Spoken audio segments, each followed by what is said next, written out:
It's preparing to live stream.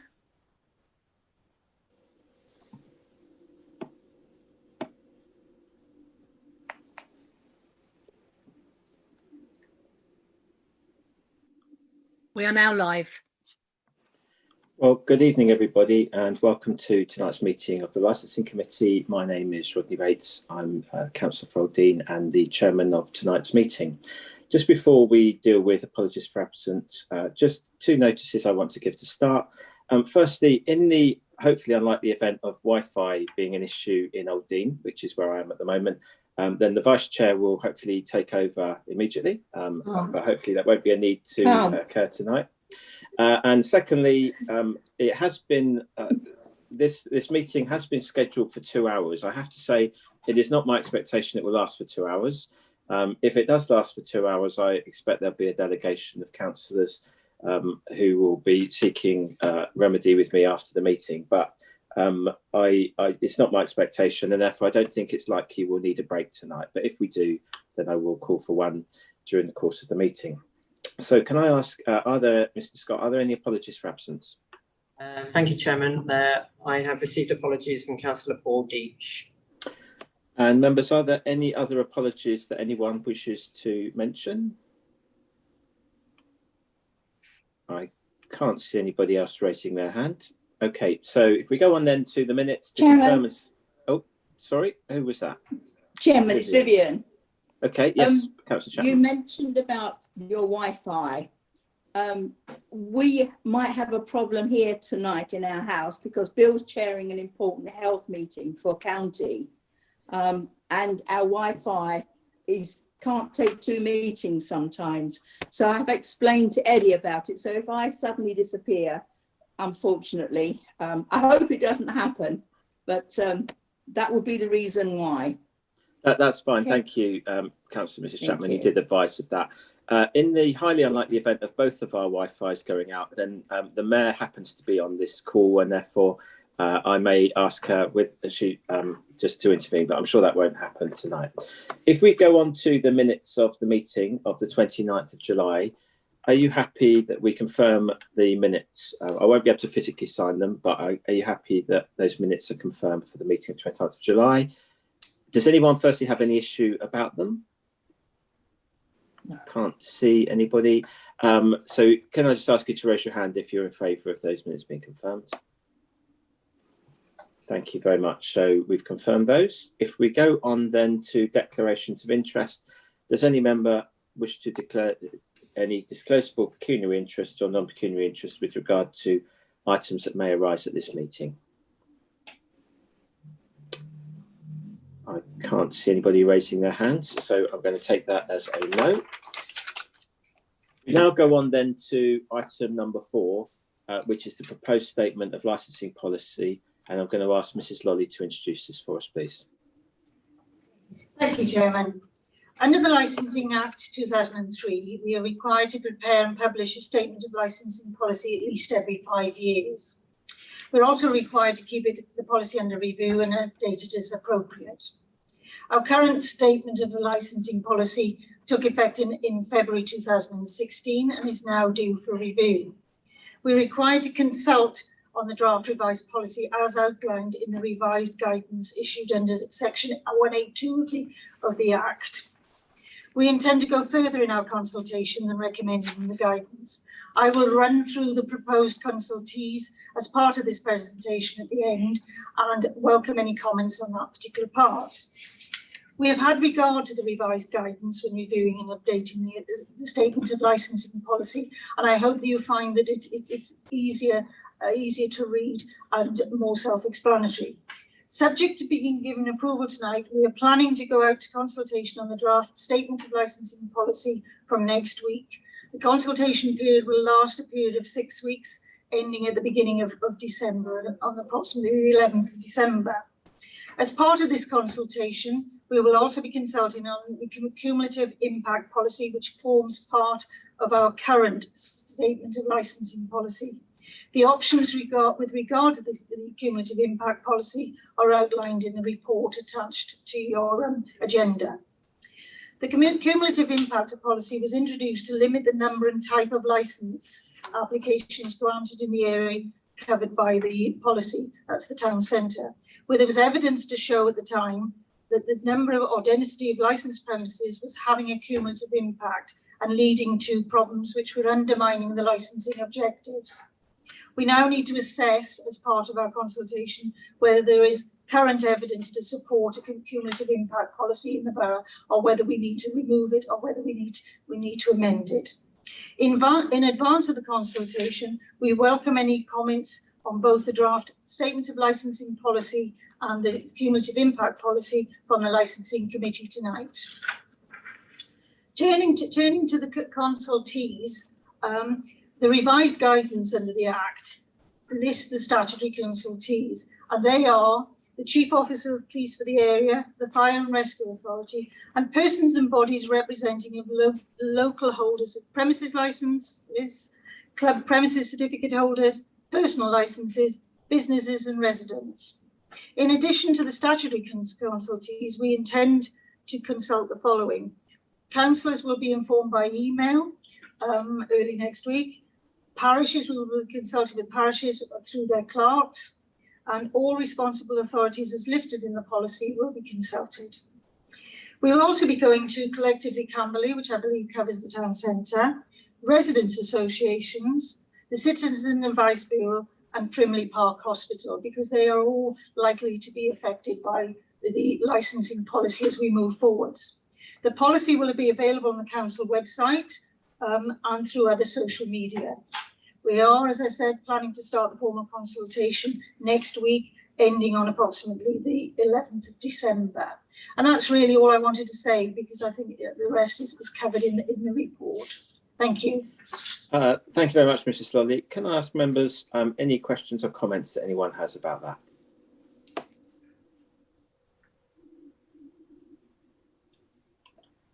Okay, I'm looking at my Councillor Mansfield.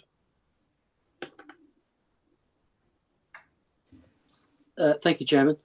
Can I just ask, if I may, please, how do you intend, or what is the plan as regards involving ward councillors in issues to do with licensing issues within their actual wards?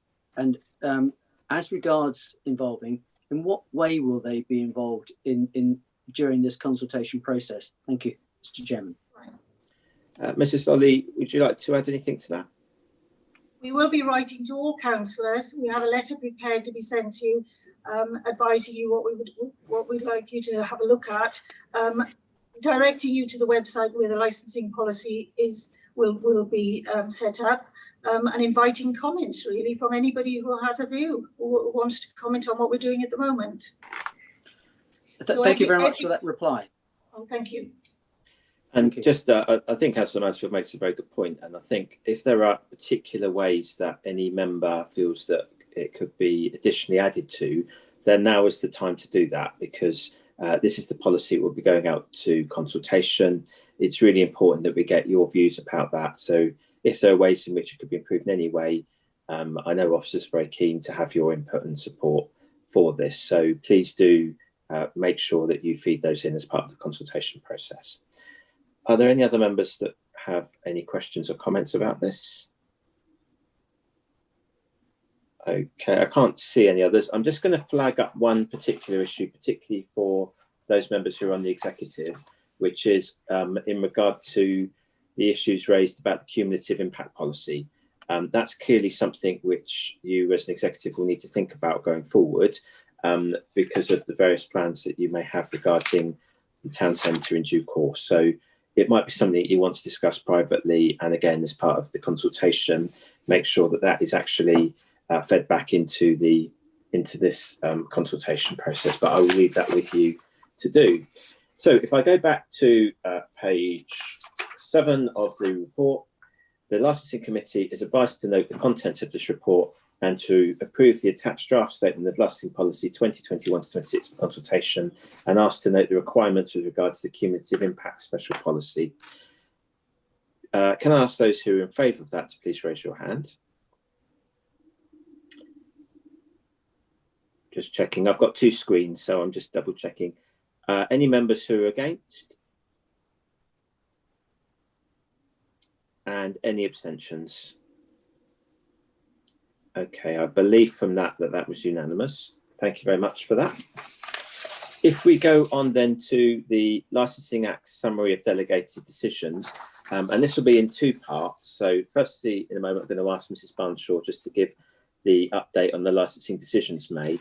And then there's a section 5B, if you like, which I sent round by email earlier today, which is we've asked Mrs. Soper to give a brief update on the COVID situation, which I know a number of members have privately are keen to receive. So if I ask Mrs. Barnshaw just to outline the summary of delegated decisions, please.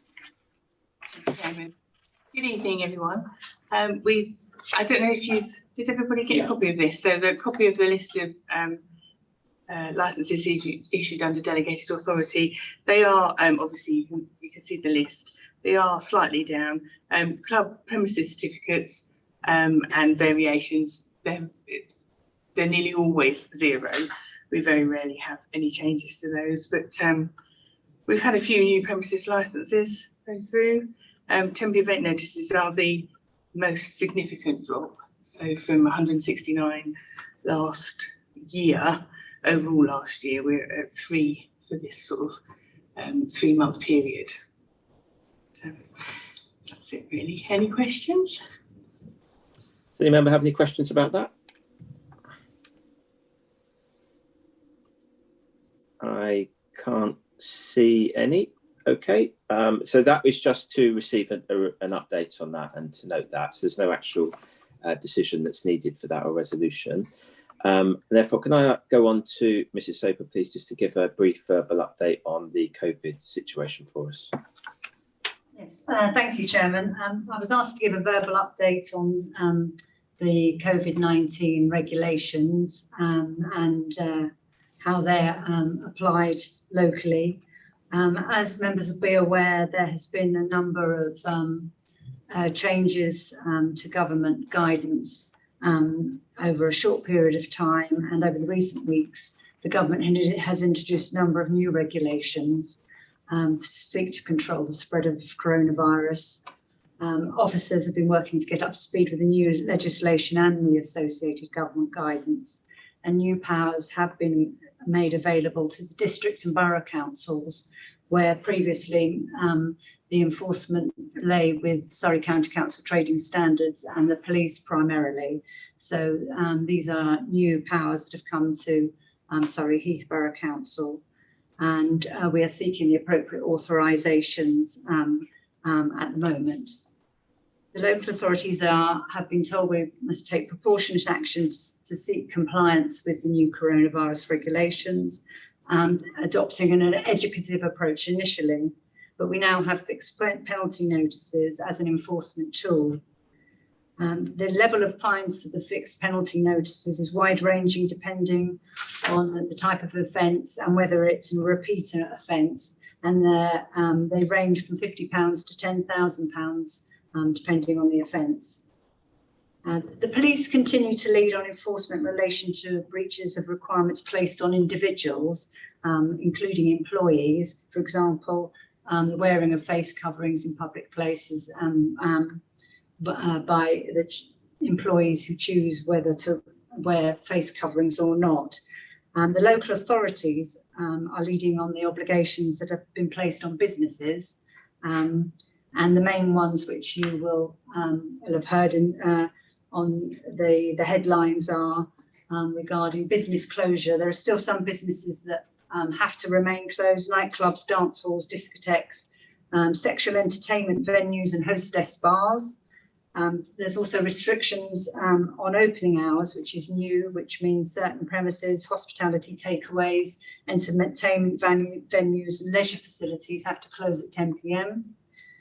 There's also restriction on the way food and drink is served for consumption on premises. Food has to be ordered when you're seated and served when you're to seated customers, and businesses must take reasonable steps to keep customers seated.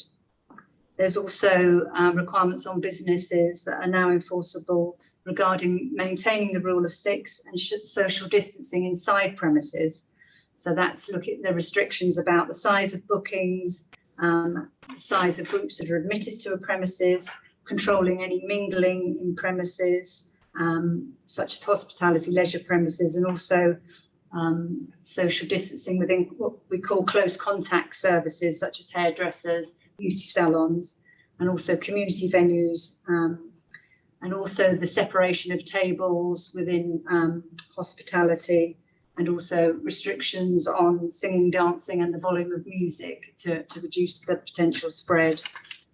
There's also requirements on businesses to put up notices requiring face coverings, and also requirements for them to facilitate contact tracing by displaying QR codes in a prominent place where customers can use their smartphone to scan the QR code. And if for customers that don't, the businesses have to have an alternative means of recording the contact details to enable track and trace to follow up any positive cases. That's the current restriction regulations that the council and environmental health and licensing officers will be able to enforce. Obviously, if the COVID level alert changes locally, these restrictions will be subject to change. So it's obviously a moving picture. Environmental health and licensing are very busy with our response to COVID. Environmental health and licensing officers are responding to large numbers of inquiries and complaints from the public and businesses about the restrictions, and where they've got concerns. These are then followed up by officers. We're also using any contacts we have with businesses to confirm what the COVID controls are, and we have done some proactive monitoring visits during the day, and we did do some evening visits on Friday night, looking at where the premises were observing the 10 o'clock closure and other requirements. We're also working where any events that are being allowed because they have an adequate COVID risk assessment, we're assessing those risk assessments and working with emergency planning colleagues at Surrey as to whether they're safe to go ahead. And we're also working with economic development, Pub Watch, to get information out to the local businesses and via the council website. And there's currently work ongoing to deploy COVID ambassadors and marshals within the borough using new funding that's come from central government. So, Chairman, I'm happy to take any questions.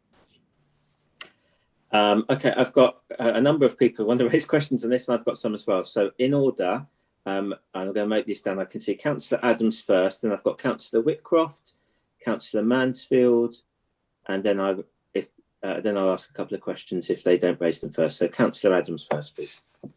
Thank you, Chair. Thank you for that update. I just wanted to ask, who is responsible, as in what department is responsible, to ensure compliance within the hospitality sector? I've been made aware of at least one local business that isn't adhering to these guidelines, and sadly it does only take one lapse to impact the entire borough. Yes, certainly, that is environmental health who now have the enforcement responsibility with regard to that. So if there is information relating to particular premises of concern, then if that information is passed through to environmental health, we'll certainly follow that up. Thank you. Councillor Whitcroft. Hello, thank you, Chair. Would you be able to, you say that there have been a number of complaints, inquiries. Is there any specific area of the regulations? What tends to be the complaint? What particular issue? And is it within the hospitality or industry, or are there others as well? Yes, certainly.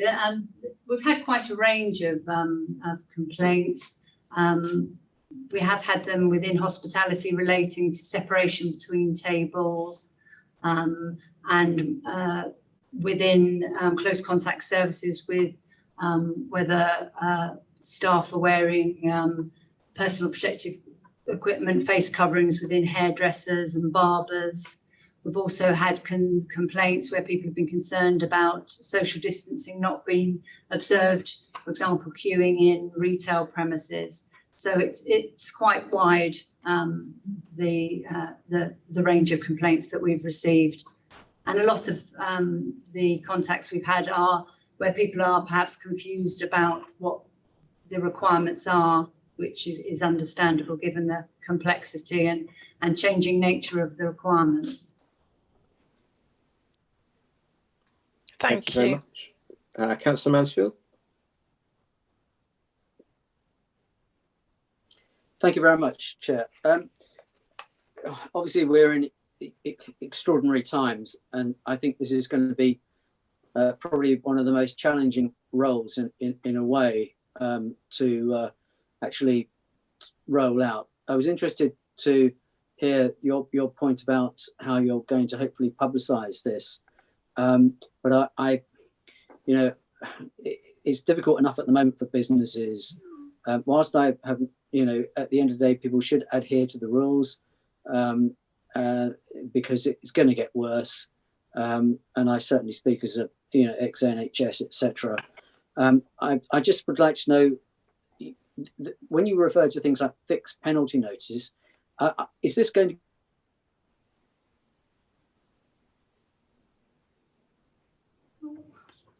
I think you may have gone there, Councillor Mansfield. So I think the question was about fixed penalty notices, which I think was linked with the question I was going to ask about education, as whether the first approach is education, Yes. and if it is, if people then choose not to comply in any way, shape or form, do we then go down an enforcement route? So perhaps that could be just clarified for us.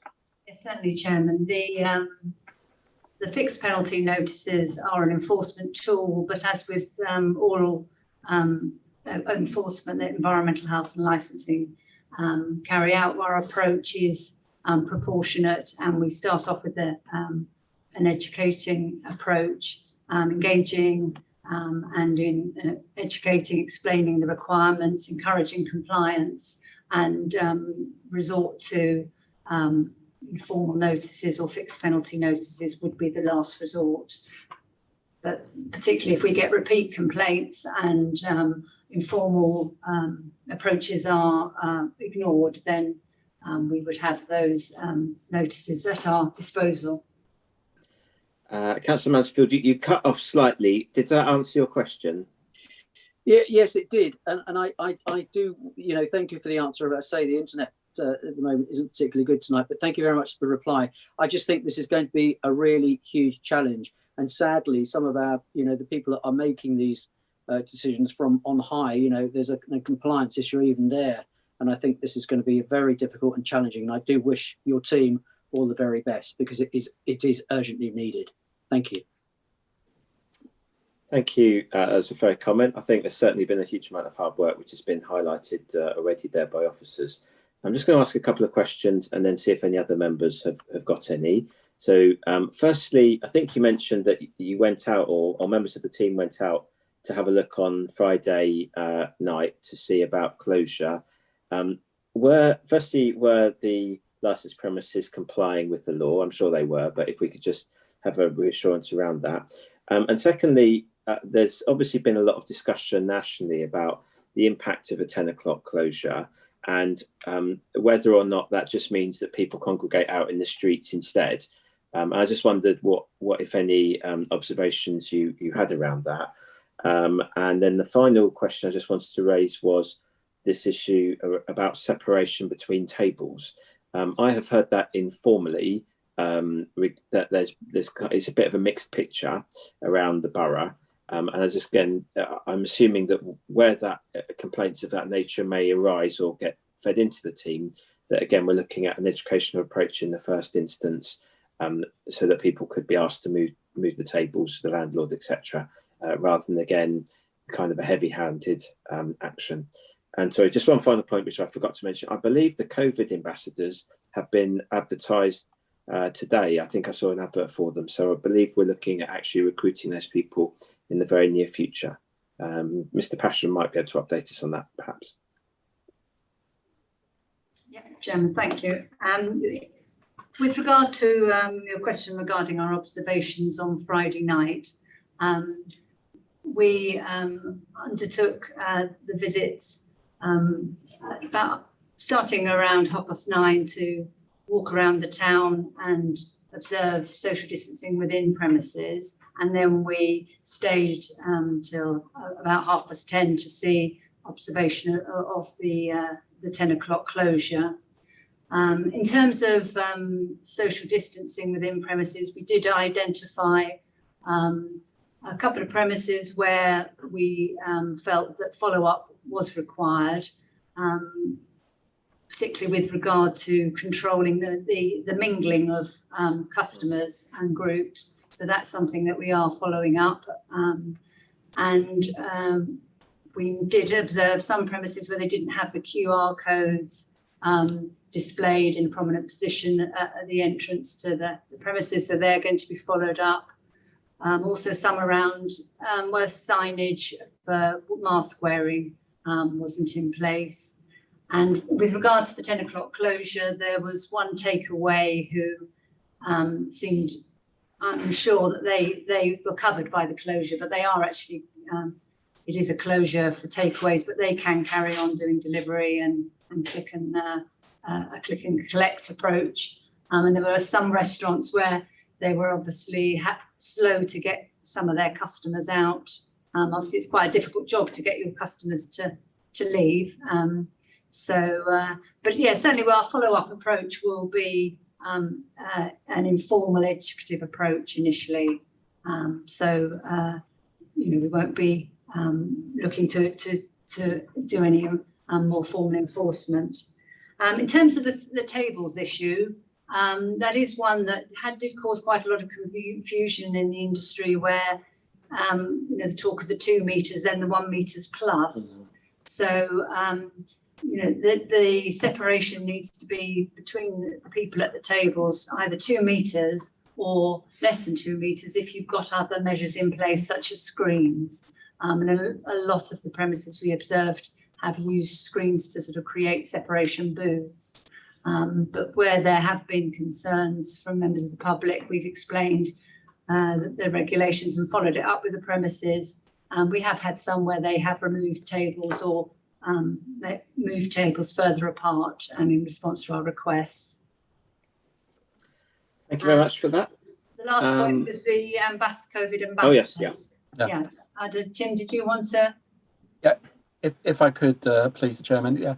So we're advertising for the ambassadors. They will be casual staff, probably casual staff that we would have used in the past in the theatre at this time of the year. But we are advertising generally for people to come and assist us. They will be working very closely with security staff in the collectively Camberley and security staff within the square to try and to give some sort of confidence to shoppers that we've got compliance with the COVID restrictions within the enclosed spaces. The COVID marshals will be working. In fact, the COVID marshals that we're using are the ones that would normally be used as taxi marshals, and they will be the working closely with environmental health to visit businesses, to give guidance to them on help, assistance and guidance on compliance with the COVID rules. And they would then escalate any problems back to environmental health. Environmental health's got a key role to play within this track, trace and outbreak control. They are working extremely hard at the moment, and also they're having to do the food safety work as well now, because the Food Standards Agency has required for those inspections to be reinstated, because the last thing we want at the moment is to have an outbreak of food poisoning at the same time as we've got problems with COVID. So we are going to put additional resources in. We have got additional funding for at least one additional environmental health officer. That will probably come through an agency, which we can get quite quickly, and that person would be the lead really on the COVID work. And there's additional county are providing funding coming from government funding to enable each district to have an additional environmental health officer. That's likely to be in a sort of virtual pool. So if there is a particular problem in an area, that those officers can be deployed to help with the outbreak control.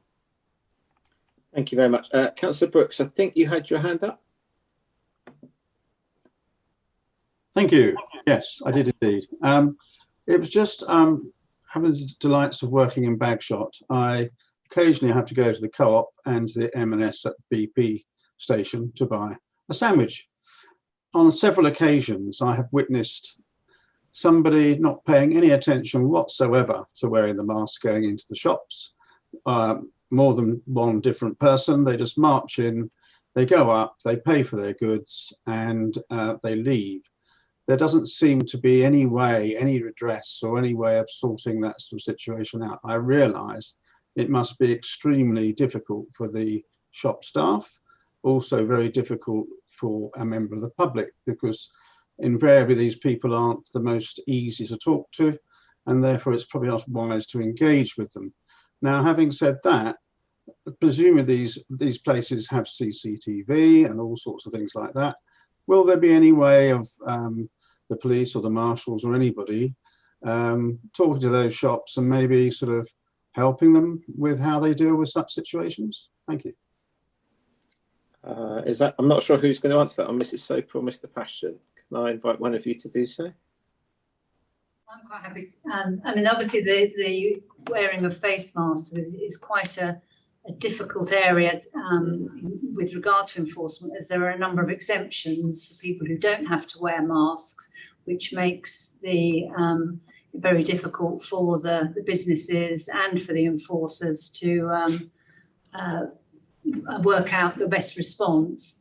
As I did say, with the wearing of face masks by the individual is a police matter, but obviously within their priorities, it would require a special initiative to perhaps in a particular area to target some of these problems where face mask wearing is an issue.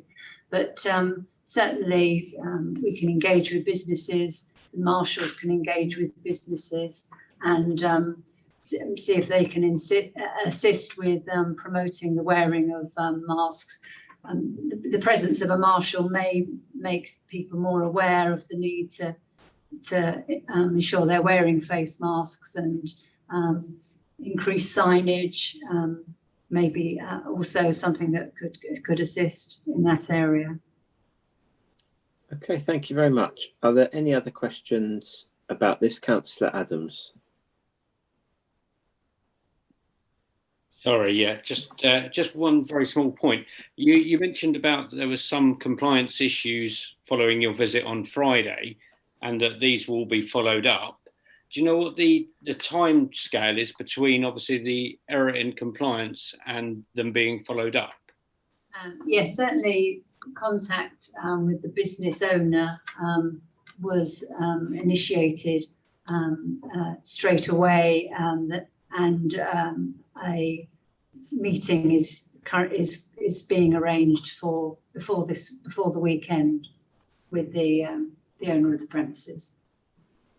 Thank you.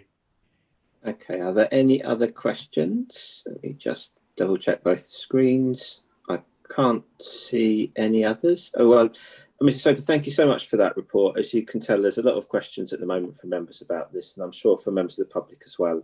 And this is an ever-changing situation. So we are grateful for the work of the environmental health team and the licensing team in regard to this at the moment. And I've no doubt that there will be further regulations in due course if or when we move into different tiers, which may or may not happen, depending on how the situation arises. So if we now move on to the committee work programme, and before I just ask your agreement about the meeting in February, if I just give two quick announcements in regard to that.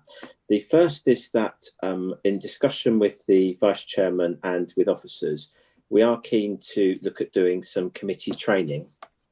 We don't have a date for that as yet, but that would be to do some training around hearings. We haven't had many this year for obvious reasons, but it's something that we're both keen actually, to ensure that as many members as possible receive updated training should there be a need for hearings over the next 6 months or in due course. So that will be something that officers are currently looking at.